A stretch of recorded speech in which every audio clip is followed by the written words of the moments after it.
Virginia, I'm going to start with you first. When you're working on a project that's being adapted from a popular novel, how much do you use that source material as a frame of reference? And what's something new that you wanted to bring to Abby?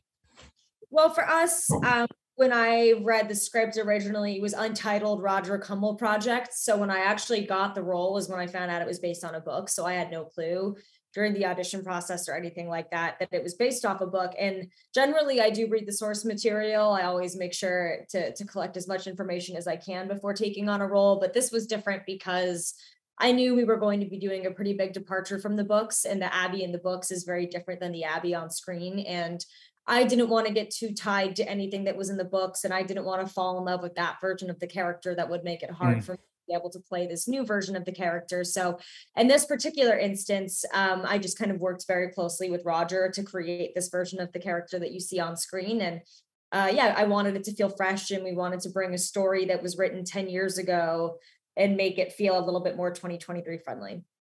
Great answer. And Jillian, you did a lot of training for this role. How did that preparation and physicality help you step into your character's shoes? And what was your first cheat meal after you finished filming? Let me unmute myself here. Oh, dude, I have a list. I have a note on my phone. Let me see if I can find it. I have a note. Let me see. First cheat meal. So my first cheat meal is a full English breakfast. Okay. And then for lunch, I have two BLTs. Two. You went all out. Like BLTs are my favorite food ever. I think they're the perfect sandwich. Then I have three Shake Shack burgers, no fries. I wrote in notes, no fries.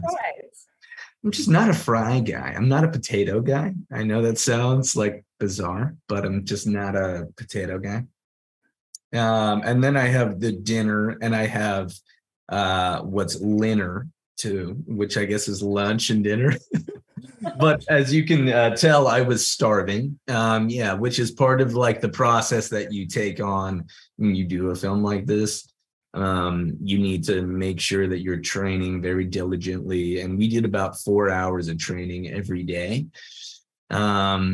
So it was something that I was very unused to doing, but was something I was also happy I had done once the movie had ended. You know, one of the central themes in this film is about betting on yourself. This is a question for the both of you. What was a time in your own life when you bet on yourself and the payout was more than you could have ever imagined? Well, I think for me, I dropped out of high school and I moved to LA at 16 to pursue acting. So that was a pretty dramatic bet on myself. I quite literally. Just crazy vibes. I had no even high school education to fall back on. So it was either like I figure out how to make a career as an actor, or I'm literally screwed. So I'd say it worked out all right. I'm glad I bet on myself. No, Jen, we can tell you had no high school education to fall back on.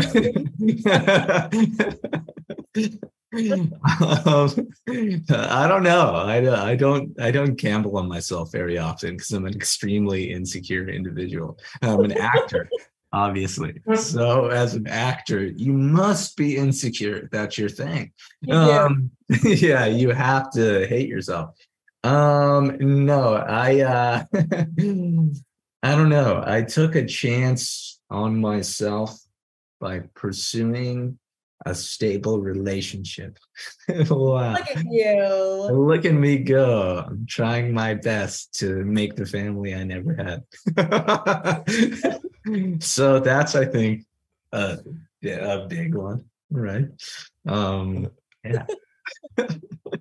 Well, like the two of you have such great chemistry on screen, and you knew each other a little bit before filming. What's one surprising fun fact about your co-star that fans would be surprised to learn? Oh, I got one. I have a better Wiki Feet rating than Dylan. Hey, that's not fair. First off, I think it's a little biased in women's favor. Okay. Like, I feel like more guys are searching up women's feet than than the opposite. So, but I want to say that my feet are amazing. As are mine. Screw you.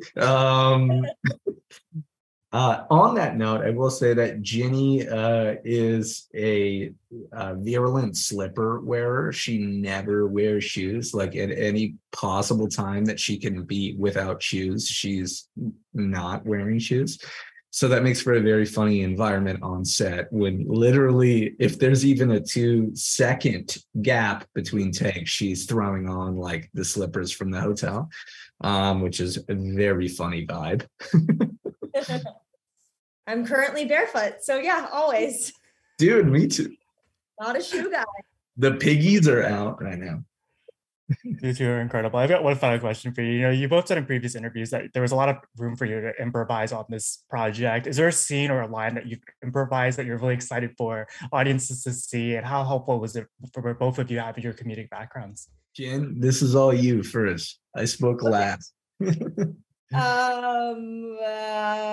Yeah, I hadn't really done much comedy before, so this was like my first kind of foray into that in a big way. And obviously Roger and Dylan were a huge help, but a scene that was kind of improvised was when I'm yelling at Dylan that I might murder him when I'm on my period. And that was something that Roger literally just yelled at me. That wasn't scripted. Roger was like, tell him you're going to kill him when you get your period. So I just yelled at him about that. And I never thought it was going to make it into the movie. And it did. And I don't know how I feel about that. But it's Well, I feel great about it. I thought that was hilarious scene. I remember texting you when I first saw that scene, and I think that's one of my favorites. There's this particular scene after a fight in a cage match, where I just won the bet that kind of the movie is centrally around, and I have to act like a monkey in this scene. Well, Roger had told me, he's like, just go wild, and so we had done a few takes, but then we just decided to fall into like, okay, Travis is going to act like a monkey for this part, and that was one of my favorites because I had always envisioned myself being in a Planet of the Apes sequel, which never came out. But that was one of my favorite moments of improvisation on set. So